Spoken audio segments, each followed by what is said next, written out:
What's up, beautiful souls? Welcome to this Deeper Truth Healing Hour with me, Reverend LC. I'm grateful to be here spending some of this Saturday night with all of you. This show here tonight it was inspired last week whenever I premiered the episode with Jason Shears.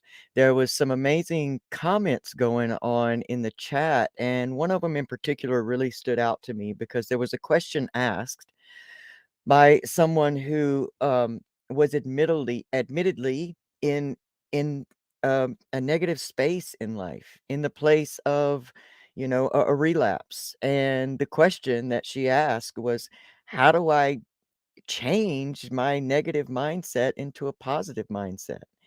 And as we continued to converse in that chat, I just became more and more and more inspired to go back to basics. Because while this has been something I've been working on now for the last almost 10 years, sometimes I have lost sight of what it's like to be in that place of living in a pure negative mindset. And so tonight I want to go back to the very basics of that. So whether we have been living this life, this recovery life for, years or months or days, you know, it's always beneficial for us to go back to basics and remind ourselves sometimes. We get caught in the mundane, we get caught in our everyday. And I think one of the things for those of us in long term recovery is that we can lose sight of working on ourselves on a daily basis in some areas that are very, very important. So I'm grateful that I got to partake in that chat last week, and I won't mention the name here, but they watched our live broadcast last week on Recovery Revolution Live. So if you're in the house tonight, know that this is dedicated to you. So that's what we're going to talk about tonight in this Deeper Truth Healing Hour. Next week, I'm going to actually premiere an episode that I taped with the Maroon 5 drummer, Mr. Ryan Dusick, and it turned out to be an amazing episode. It is already available on Spotify and iTunes, but I'm going to premiere the video broadcast of that next weekend at this very same time. And hopefully he's going to get to stop by, and he and I are going to be in the chat with you while you watch the show. And if you have questions there, we're going to answer them. So that's going to be an amazing, amazing time. He's got an amazing story, and I think it's valuable for people like Brian Dusick to share their story of how even someone in what you think is the most privileged situation can still find themselves suffering through mental health, you know, issues, and as just like any of us can turn to substance and alcohol to cope. See, we got to remember that substance use and it is just a coping mechanism. It is not a moral failing. It is not an example of your willpower or lack of strength. It is completely a coping mechanism. And if we never get to our root issues, then we can never truly recover and build new coping mechanisms and new skills. And I also want to say this because this is very important to me. Sobriety does not equal recovery. The recovery process starts before abstinence and sobriety even happens. And as we get into this episode tonight, I'm going to take you back a little bit in my story, and I'm going to let you know how my thought processes began to change before sobriety ever came into the picture, how my recovery process began before abstinence and sobriety ever began. So wherever you are tonight, in whatever part of your journey, know that you're welcome here. This is a safe space. This is a non-judgment zone because I see you. I don't see your coping mechanism. I see you for you. And I promise you, if I got up from my give up to create a life I love, I guarantee you there'll be something in this video that can help you tonight do exactly the same thing. In the meantime, if you are looking for an inspirational story and an inspirational read, make sure you pick up my beautiful friend Pamela Topjian's book, I Didn't Come This Far to Only Come This Far. She's got some amazing original art and journals and different things, some me time teas that she's selling. Go to Amazon and type in Pamela Topjian right there. Make sure you get this book. She's made it affordable for everyone. And, it's an amazing story of how to really continue to strive in your life and run towards your dreams. This is your experience. You got to live it the way you want to. And so I'm going to reference some other books in tonight's video that I will also put up the links for if you want to pick those books up. But for now, if y'all are ready to get into this deeper truth healing hour with me, Reverend LC, I'm ready too, so let's go.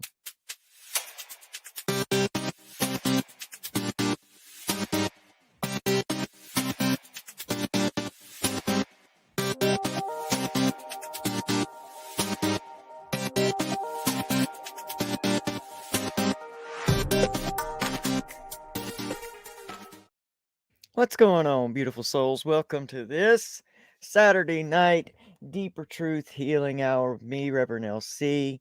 I'm so grateful to be here. I got Pamela Topchin, my beautiful friend, my soul sister in the house, Lisa Goldberg. Good to see you here. If anyone else is here and commenting, StreamYard only shows me so many. So keep on commenting. The more that you comment, the more they'll pick up that you are a return commenter, I've learned, and will start to show me your comments. But I really hope that this video will make itself valuable for however long it remains in the ethos, in the online universe, because I think it's valuable for us to talk about how to start to create a positive mindset in a positive way. And we're not talking about toxic positivity where we just avoid negative feelings, or we avoid try to avoid our lives and our experience. There's a big difference in these things, but creating a positive mindset helps you in every area of your life, and not just your recovery process, but your life in general. It affects your health in many ways, it affects your relationships, and it greatly affects your experience. You see, I was addicted to suffering. I didn't know I was addicted to suffering. I didn't know that that was my comfort zone, because I didn't know words and phrases like comfort zones and different things. I just knew I was stuck in a loop that I couldn't seem to get out of. And I before, like I was saying in the beginning, in the intro of this video, before I ever stepped into a place of sobriety, my recovery process began, because the recovery process is a healing process. It is not just about trying to fight the triggers and to try to stay substance free with all your might, because that is not necessarily all that there is to this journey. I knew for me that I had to find some type of deeper healing. I didn't know any words about recovery. I didn't know the difference at that time. We're working on April will make 10 years in this recovery journey. But when I started way back then, I didn't know phrases like recovery, or I didn't differentiate the two. I thought clean and sober, and I hate using those words. And I think we as a collective, we have to really get serious about, our wording. And we're going to talk a little bit about that tonight too, how our wording actually affects our belief systems and how our belief systems are affecting our lives on a minute to minute basis. And what we say out of our mouth really creates very subconscious belief systems. So when we use words like clean, the brain automatically implies that there's something dirty about you. And we know that addiction is a disease of shame. It is a shame loop that plays and plays and plays. And it reminds you all the time of every place that you're failing in your life. But going back to way back then when I first began this journey, in the moment when I was standing there waiting for that shot to take effect. I was fresh out of jail. I was miserable. My life was falling apart. I had already decided to get back into treatment, but there was a gap. And in that gap, you have to keep surviving. And there I was days away from treatment, just out there barely surviving. I've just been sprung from jail. I'm sick. I'm just desperate to feel better physically, emotionally, in every way. And as I'm standing there waiting for that to take effect, I remember the moment that it did take effect. And the first thought that I had was, I'm going to lose everything again for this feeling. I can't keep going this way, but something else has to change. I can't just take away the substance and expect my life to be okay, because I was standing in the midst of a 9-month relapse after staying heroin free for 15 years, but, you know, not free of other opiates and other substances. I was still coping in those ways. I was just justifying them to myself. And that's a whole nother process. But what was so important to me in that process was that I knew that I had to do something different. And inherently, instinctively, I knew that it had to start in my head and in my heart. There were themes that continuously kept me in a place of going back that I had become truly aware of. And so there was a decision that I had to make that night, in that very moment. When you explain that moment out, it sounds like it took 30 minutes or an hour, and all of this happened inside of me within just mere minutes. And I knew in that moment that something had to be different, that me going back into treatment this time had to be different. And I was willing to do whatever it took to get the healing that I deserved. But I also knew that it started in my mind. So I started becoming conscious, and that's where we're going to start. We go back to basics. If you want to start to create a positive mindset, we got to start looking at our thoughts. Thought is the thought is the mother of all things that we see, all actions we take, and all beliefs that we believe. Our thoughts are what begins that. Everything, if you look around you, everything that you see began as a thought in someone's mind. The thoughts then went into their words went into their beliefs, and their beliefs led into actions. It's a process. So I first had to become conscious of my unconscious thinking. What is it unconsciously that I seem to be thinking the most?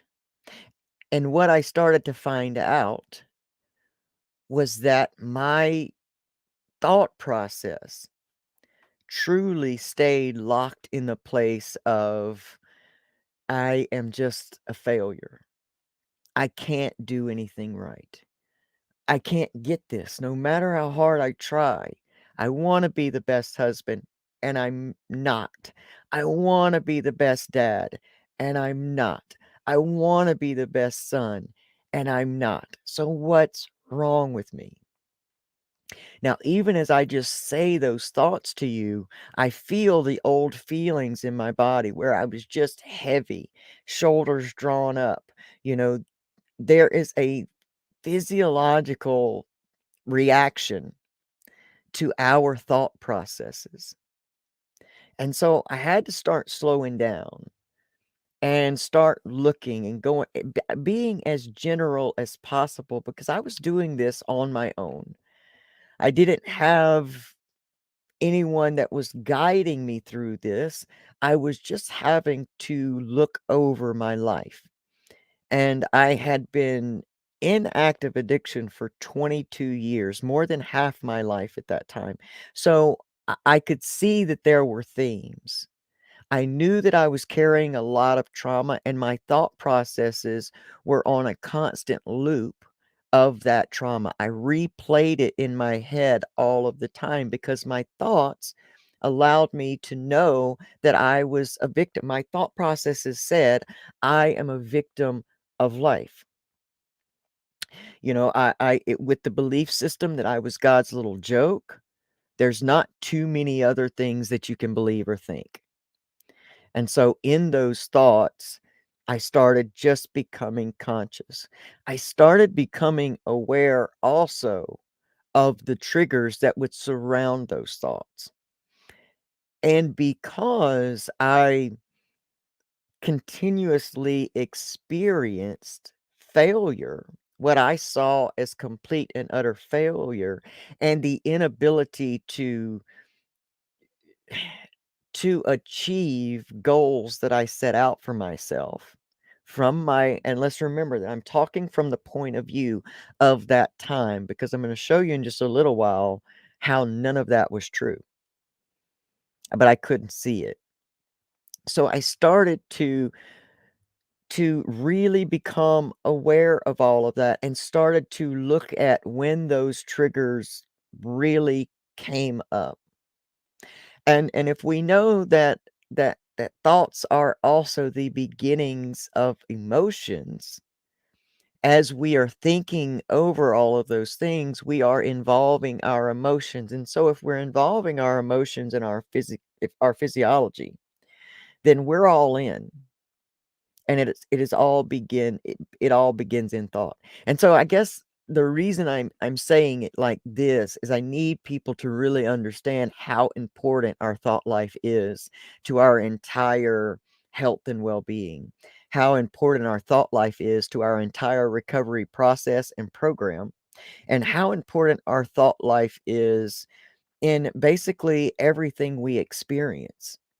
When we go on, say, Facebook or YouTube, or any, I guess, any type of website, Amazon, whatever you're looking for, there will be a little spot that says the word filters, and you can narrow down what you're looking for by the filters. You can put a price point in those filters, you can put a color in those filters, you can create filters, and that's what this algorithm is going to show you. And what I began to start learning about my thought processes is that I was setting certain thought processes as my filters, and that I could not see, my life continued to show me. I'm not sure what you're talking about there, Mary Huffman. Love you though. Um, um, my life continued to show me the filters of which were coming through my thoughts. My thoughts were my filters. So when I believed I was being victimized by the system, by myself, by my life, by my family, then life had no other choice but to continue to show up for me in that way. That's right. Let me give so Mary Huffman has just reminded me, if any of you are here on this online recovery platform, especially on Facebook, you gotta know the masterful and amazing Maddie Jablonski. He is my brother from a whole different mother, and I do want to take a moment to wish him and congratulate him on 6 continuous years in recovery. I've seen an amazing change in him. He knows exactly what I'm talking about here tonight. There is no way to achieve a successful recovery if you do not start at the basics of your thought life. So, congratulations to you, man. I love you more than you can ever know, and I'm so proud of you and all you're doing with the point of change. So, I'm sure all of you already know Maddie Jablonski and the point of change, but if you don't, make sure that you check him out there on Facebook at the point of change. Maddie is an amazing human being, and this is the thing, to be able to celebrate 6 years, at 6 years and watch your life transform, you have to really begin with taking our mindset out of that negative place and moving it to a positive place.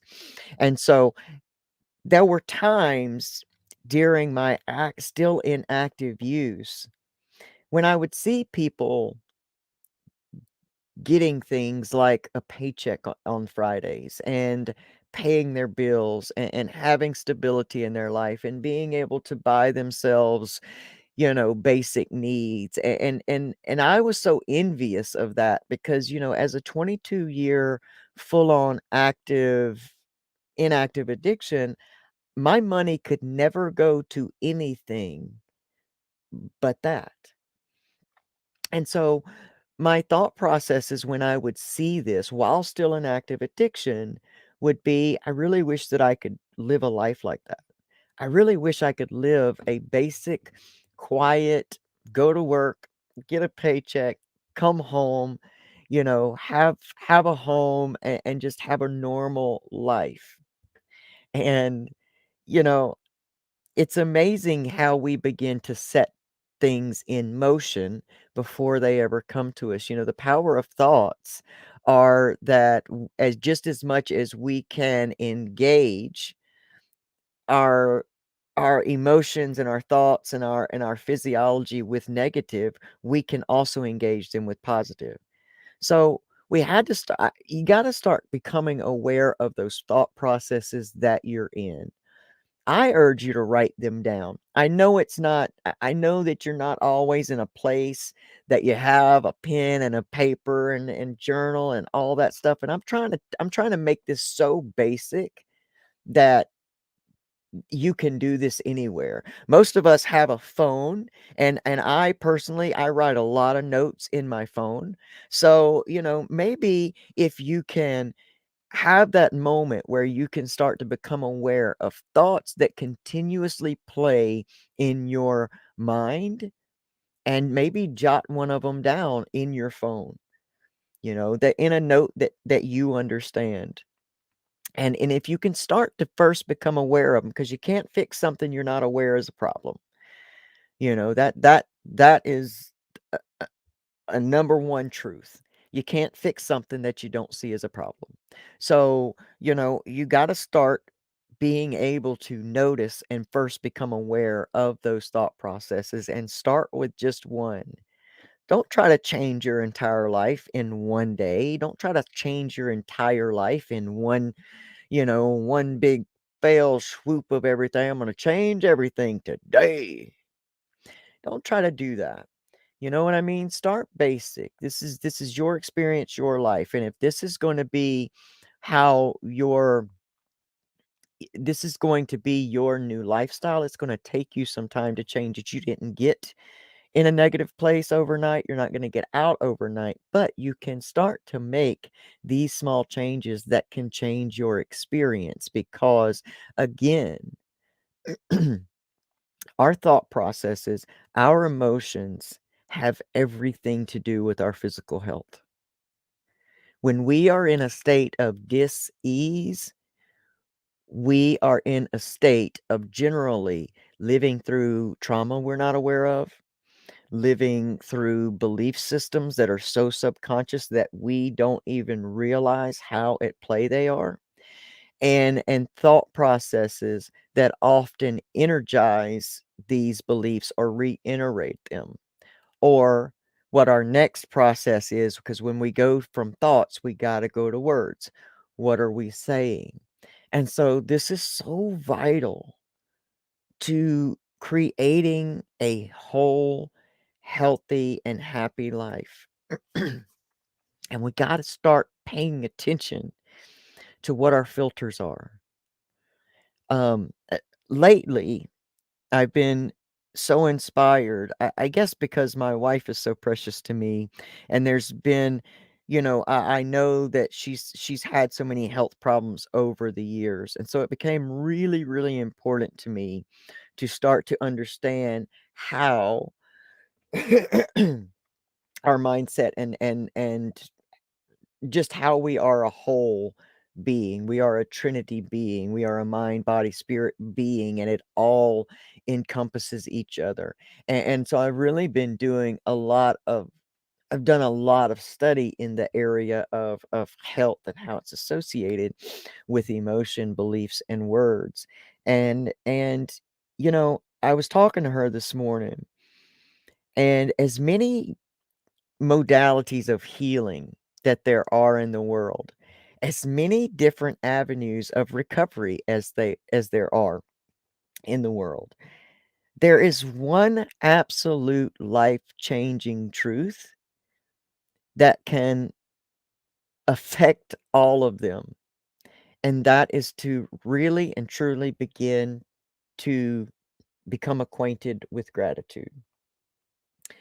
So, gratitude is it seems like it's a very overused word at this point, an overused phrase in today's climate. And so there can be a lot of cynicism when somebody mentions gratitude. But I want to talk to you a little bit about what I mean about gratitude. I'm not necessarily referring to the type of gratitude where you sit down and make a list, where you're forcing yourself to be grateful for something that maybe you just aren't. You know what I'm saying? I don't want to talk to you tonight about faking it until you make it. While that works for some people, it doesn't work for everyone. Sometimes your Sometimes your mind, your brain can be so fixed in a state of belief that if you try to tell it something that's too far the opposite, it'll just reject it. And that's when cynicism will come in, and that's when you'll get statements like toxic positivity and all of that. So I want to explain to you what I mean about gratitude, because this is a gratitude process that is guaranteed to change your life. It is guaranteed to start creating new filters within you. And it is it is just taking a moment, 5 minutes.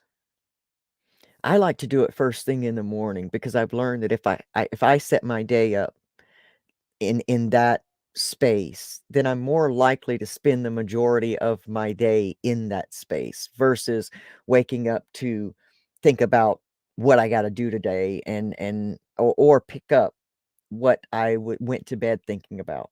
So I mean, there is not a day that goes by that I don't start my day in gratitude and I don't end my day in gratitude.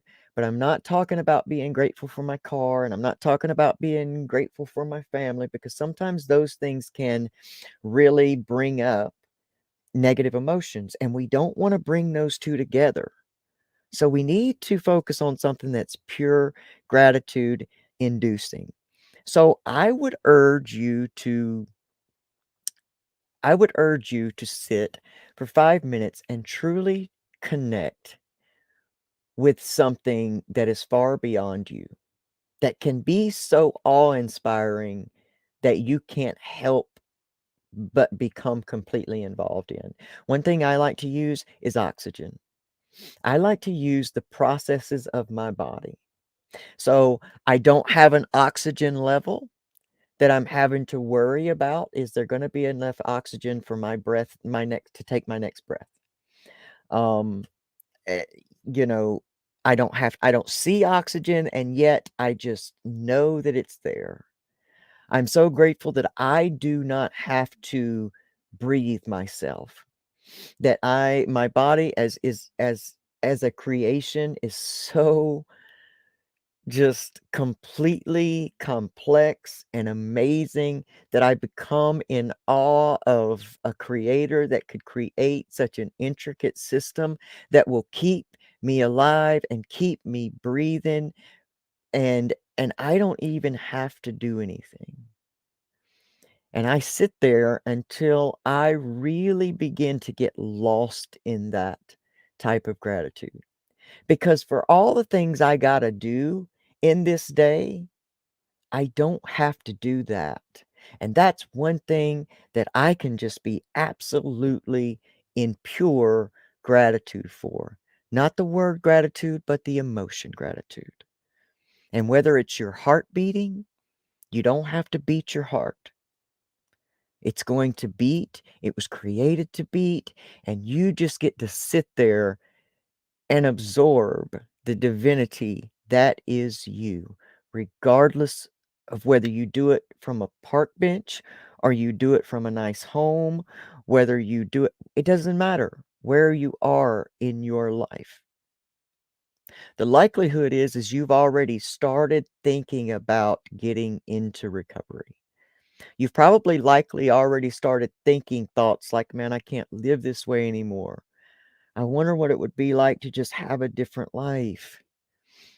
If you're going through health issues, you've probably already started thinking about, I wonder what it would be for my body to just be healed and healthy.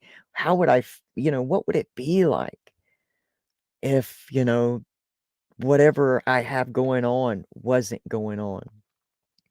But sometimes in health areas, and I'm not gonna veer off on this too much. I'll do something special on this if y'all want me to, but sometimes in health issues, if we stay focused on that one part that's bothering us or that part that seems to be, you know, getting in the way of whole and healthy, we energize it more, even if we're saying, "I wish this didn't hurt," or "I don't like that this hurts. I want this to stop hurting." Often we're still energizing it. So the suggestion is go to a part of your body like your heart, like your breath, and start to become grateful for that place in you that is healthy, that is working, that is doing well, and just start to become aware. So we got to start becoming aware of those thoughts and those thought processes. Sometimes you'll catch them when you first start in them. Sometimes you'll catch them when you're already down, deep into it. And sometimes you won't catch it at all. Maybe you won't catch it for hours and you've already moved past it. And then sometimes you'll start to catch that environmental or circumstantial trigger that would normally take you down that loop of thought. So there it is. Gratitude will change your life. It is a process versus a practice. Don't start trying to create a practice, so to speak, that will bring up the minds wanting to reject it. We build discipline. I think the best way to build discipline is unknowingly, because for me, I'll rebel against it. If I say I'm going to discipline myself to drink water every single day, I will not. I will not. And then the old shame loop will start up and go, "Oh, Elsie, you really should be drinking some water. I don't know what's wrong with you that you say you're going to drink water, but you just never do." We don't want to start that. We don't want to start that. We can build discipline by building up value for that in which we are trying to create. So we're not going to do anything whether we know the system, we can know the success blueprint to whatever it is, but until it becomes valuable to us, we will not really begin to create the steps and the ways to follow that blueprint. It's got to become important. It's got to become valuable. And right now, if you're trying to start to create a positive mindset, then it has to become valuable to you to do so. And I promise you, it will change your life. I I can't say this enough. I'm just living proof of it. My most of my life was lived in just a pure negative mindset. I just thought that I was so flawed that I could not come back from it. I was angry that I had gone through so much abuse. I was angry at being born different. I was angry at all of that because all I wanted was a normal life. So what I'm telling you here, I promise you, is coming straight from my heart, from experience, lived experience, and I would not tell you something that I didn't truly know works. And the thing, like I said, I know is gratitude works for everybody. There's no person that can say gratitude didn't work for me. Gratitude changes your filters. It may not change your life overnight, but it begins to open your eyes, your internal eyes, up to new filters in the world. Because little by little, Your perception will begin to change. Your whole life is not ruined because this moment in time is negative. Your whole life is not ruined because you got a felony. That's that negative loop. But the reality is you're still here and you still have a chance. And whatever you're dreaming of in your life, you can achieve. You wouldn't have it in you if it wasn't possible for you.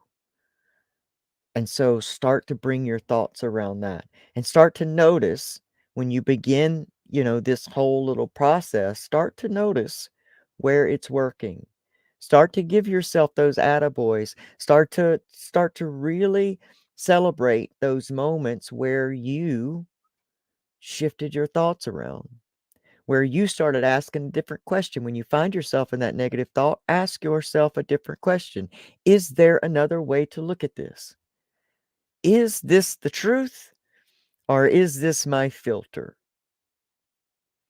I started this in traffic. It was so simple. I started in traffic when the guy would cut me off and I would feel so offended and emotional and angry about it.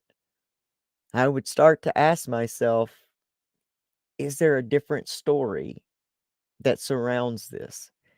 This person doesn't know me. So how can they personally attack me in this vehicle if they don't know me? But my mind was telling me different. So start basic with whatever you're working on. All right. So then in building a positive mindset, we got to move from our thoughts, we got to move to our words. What are you saying? What is your common theme of talking about? When somebody asks you how you're doing, what's your stock answer? Not the lie that you tell, but what story do you start telling first? Do you tell the story of your current filters, which is, well, I'm broke and I'm not doing very well, or my body's breaking down on me, and if it wasn't for bad luck, I'd have no luck, and I mean, what are you telling yourself? What are you telling others? It's I use that example when other people ask you the question of how you're doing, and even if you say fine, begin to notice what thoughts come up. What do you really want to say when someone asks you that? What starts to happen in your mind? But start to pay attention to your words. What are you prophesying over yourself and over your life? And again, like I said, this so started for me before sobriety came in the picture. I started wishing and visualizing and thinking about a new life. I didn't realize that was what I was doing, but I was, because I would see people getting their paychecks and I would see them paying their bills and I would see them, being able to go to a store and buy the things they wanted. And so I wanted that. I visualized myself in that space, like I said, unknowingly, but that's what I started doing, and sure enough, that the life I live today is the life that I dreamed about then, which gets me excited because that means that the life I'm dreaming about now, I will find myself in the physical, you know, those manifestations will become physical just like my life today is. And so what are your words about yourself? What are your words about your life? What are the words you're saying about your health, your wealth, your family, your love, your attachment style, your recovery? What are you saying? Are you saying I'll never get it? Are you saying, well, you don't know my story? Are you saying, yeah, but you don't know how bad it was for me? Are you saying, yeah, but I've already ruined my life? What are you saying? And can you change those words around? Don't lie. I'm not asking you to lie. I'm not asking you to lie to yourself. I'm asking you to start to be more positive about what you say about yourself. I'm asking you to change it up just a little bit. As you change through your gratitude, begin to allow your words to follow. We all have patterns.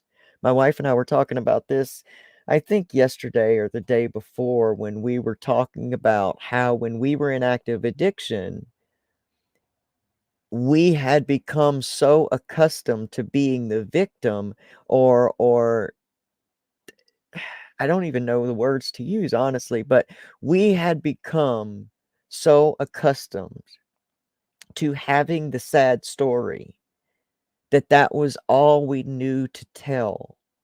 If you ask me how I was doing, I could lay out 1,000 negative things about my life, and because those were my filters, and so now through the process of recovery and healing so many things and realizing that I am not a victim of my life. I am the liver of my experience. This is my experience. I get to hold the power of how I experience it. I don't control life. I don't control circumstances. I don't control the weather. I don't control those things. But what I do control is my experience of it all. And I was tired of suffering for no other reason but to suffer. And that became valuable enough to me to begin to change and heal. Now, there is not, in all of this that we're talking about tonight, there is not a destination that you get to that you will never experience negativity, that you will never experience negative thoughts coming up in your mind. There will never be a day that you get it 100% all the time. You still may call yourself a dumbass. You still may do something and call yourself stupid. You still may do some of those things, but the difference when you start this healing process is you become aware of it. And maybe you don't believe it as much this time as you did when you used to say it before. Maybe you catch it right away and say, "Why did I just say that? Why did I just call myself that name? I'm not dumb." Because what we say over and over becomes our mantra. It becomes our it just becomes the mantra of our life. So what we think over and over and over becomes a belief, and what we say over and over becomes a prophecy. And you cannot wish for a great life and have negative thoughts along with negative words and negative belief systems about yourself and experience that positive life. It can't happen. Not because life doesn't want it to happen, but because it can't go against you. So watch what you're saying. Start to become conscious of those unconscious belief systems because often that is what stands in our way of reaching the success that we truly want. You got to believe that you deserve it. I know there's a lot of systems in our world that teaches us how qualified we are or unworthy we are, and we can get caught in those things, but you are a divine creation. You are a breath of God in human form. And do you limit that creator regardless of the name or belief system you have around that? Would you limit that creator? If not, you cannot limit yourself. Let nothing be off the table for you. If you can dream it, you can achieve it. And let's just say you don't and you die trying. So what? You were running after positive dreams. It is not the achieving of it that makes you successful. It is the willingness to continue to get up every day and move towards it that makes you successful. And I don't know about y'all, but I've gotten to many of those destinations and found out that it wasn't all that I thought it was going to be. And in fact, the majority of the substance and the gratitude that I hold happened in the journey, because the journey leading up to the dream always ends up being so exciting and probably a little more exciting than just the accomplishing of it. We are made to continuously be in a growth process. And so we can embrace that. And I think about that whole 87th problem talk and saying that it's the fact that we think we're not supposed to have problems that is our only real problem. Life is going to be life. But again, it's how you go through it is going to be up to you. And when you suppress your emotions, you suppress your immune system. When you suppress, trauma and shame and guilt and all of that, and you don't let it come up and you don't let it heal properly in a positive manner, then you are suppressing all of that into the body.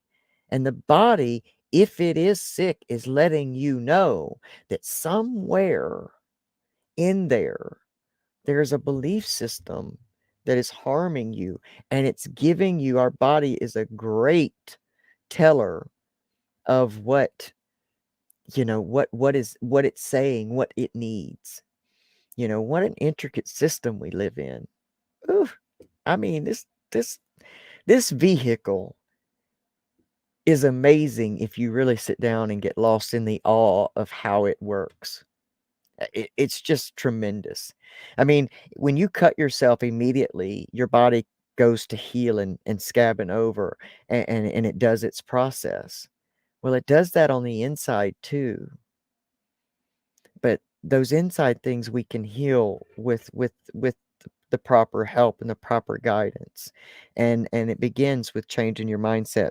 So if we got thoughts and then we got words, then our words lead to action. So thoughts lead to beliefs, beliefs lead to words, and our words ultimately lead to our actions.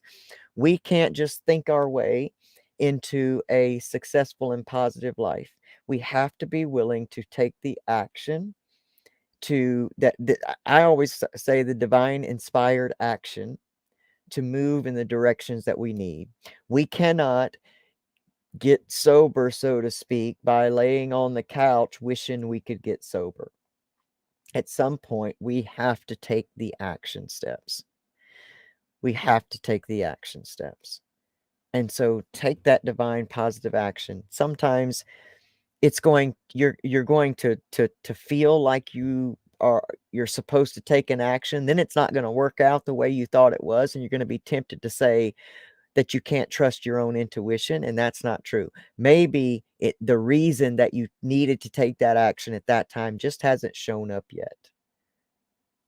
But learn how to take positive action in the direction towards those things that you dream to be, to have, to hold, to experience, to love.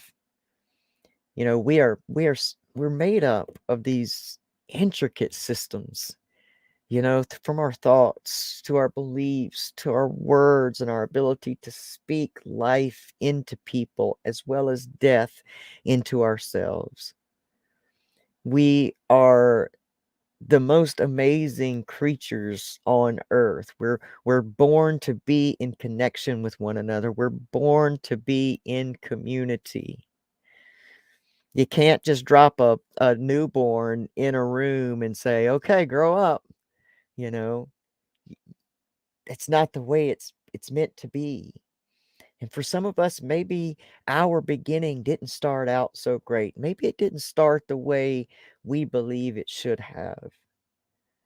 But if you're hearing my words at whatever time, and you have breath in your body, there's absolute hope for you to change your experience. And let me say this to you as well.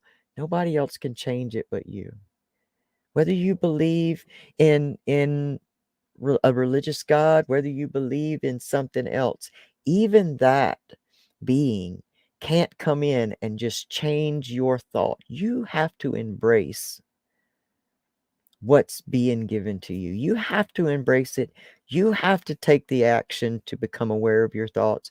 You have to take the action to begin to make that gratitude, that real head, heart, connected gratitude. You have to take those actions. And that part is up to you. Many people will miss their calling in this life because fear told them they can't take the action. or they passed up the action. Just because there is something that you're meant to do here doesn't necessarily mean you'll take the action to do it. But I believe and I believe and declare that if you're watching this video now, that you are here and guided here for a purpose, because there's something within you that wanted to hear this information or wanted to know this information, and now you are going to let it marinate down into your soul, and you're going to divinely now take the action because you want to, because it's valuable to you. People don't watch videos like this for more than 3 minutes if there's not something that they want from information this way. It's not to come and look at me with my worry bump. That's not what you're here for. There's just obviously something in here that resonates in you and that says that you can do it too. I'm just a vessel, and I can only tell you my lived experience, but you absolutely, like it says in the intro, that you are capable and you are absolutely worthy. And as long as you have life left in your body, it is not too late for you. It is not. You can have the life that you love. You can create the life that you love. In fact, you're not going to have it unless you create it. So please get up from your give up and create a life you love. If I can do it, I promise you, you can do it. Now, if you have any questions or specifics, write those in the chat. I do my best to go back through there, and I have great friends here that will often bring to my attention if I've missed a comment or something.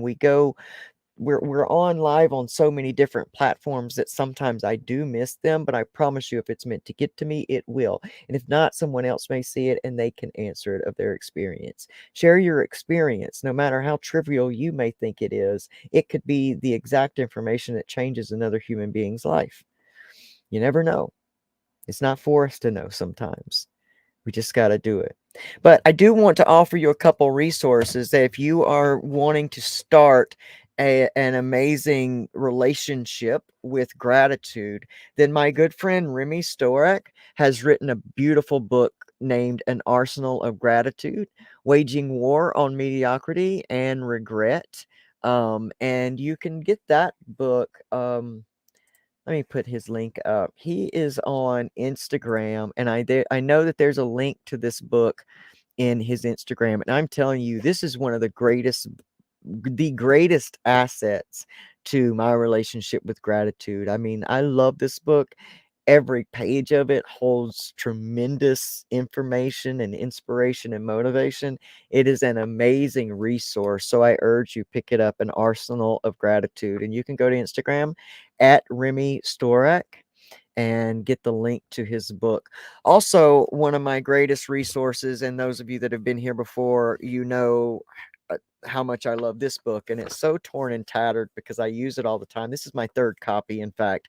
The 12 Universal Laws of Success by Herbert Harris. And of course, I didn't put that link in here, but I can type it in the chat when it's over.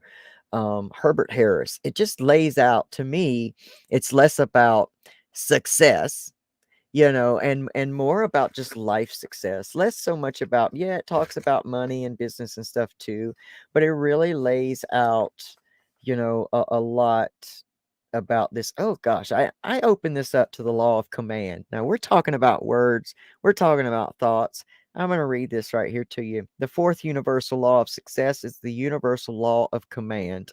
The universal law is stated at numerous places throughout the Bible.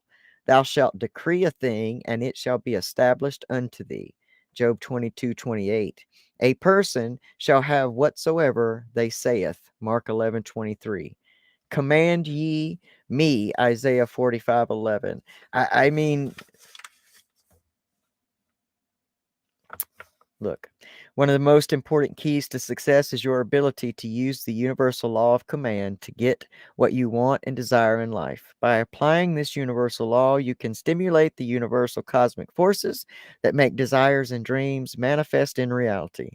The law of command is applied throughout the Bible. For example, according to the first chapter of Genesis, the world was spoken or commanded into existence. And God said, "Let there be light," and there was light. And God said, "Let there be a firmament," and it was so. And God said, "Let the waters under the heaven," and it was so.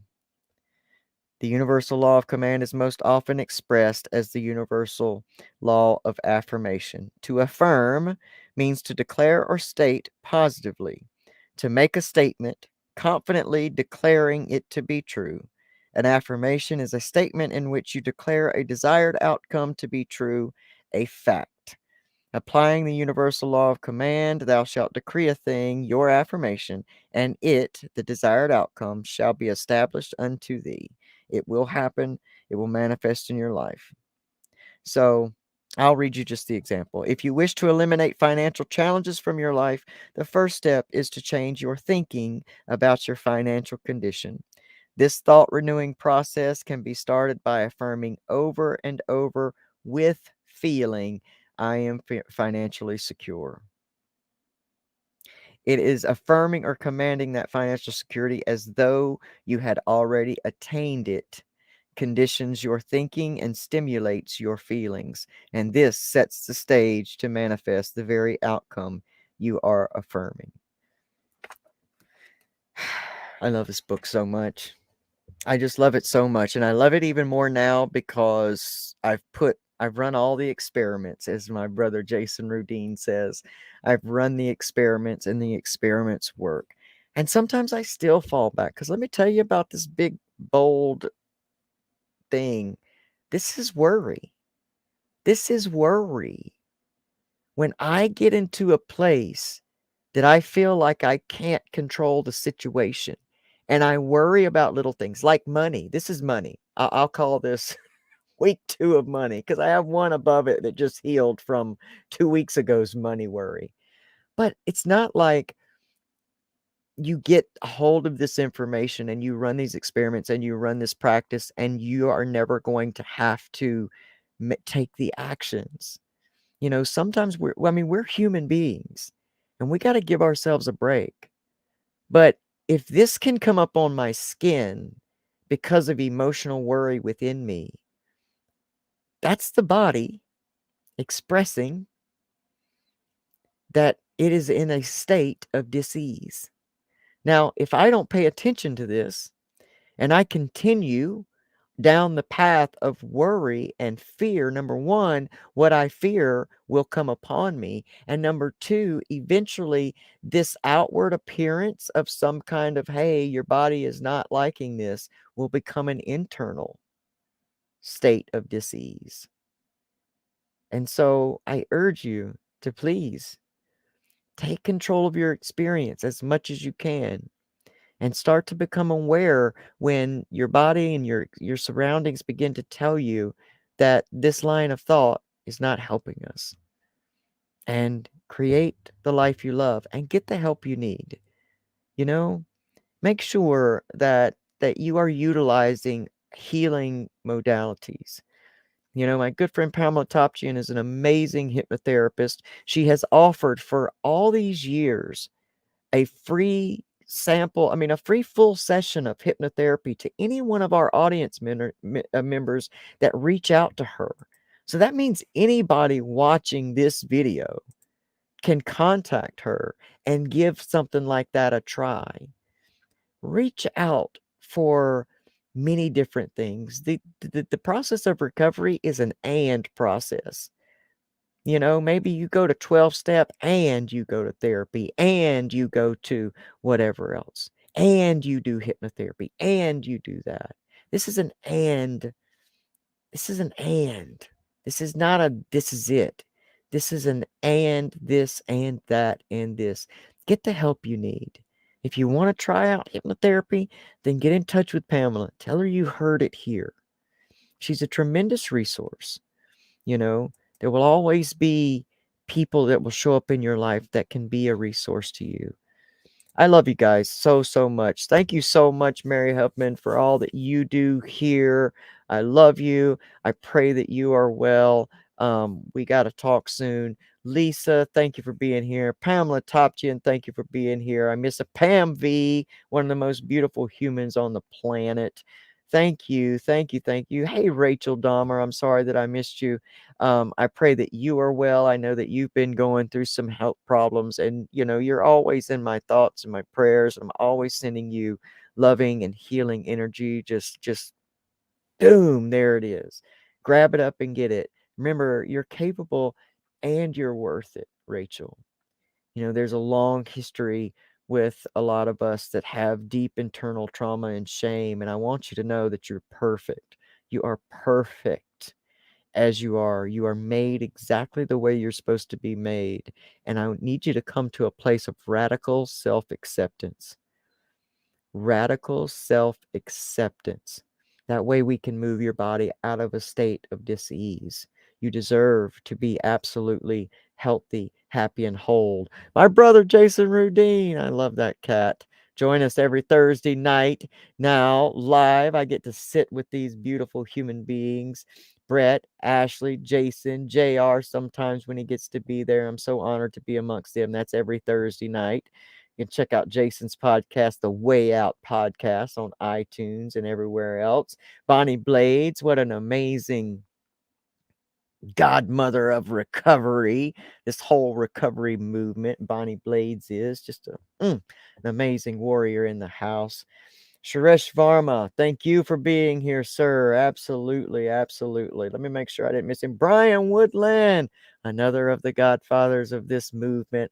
I love you, man. Thanks for hanging out with me. If there's anyone else here, Lacey, thank you for sticking in here from Atlanta, Georgia. Almost 8 years of sobriety. Keep rocking that sober life. You amazing recovery warrior, you. If there's anyone here that I haven't called out or missed, it's because StreamYard only shows me so many, but know that you are capable. You are worth it. And I'm telling you, if you got breath in your body and a dream in your heart, you can achieve it.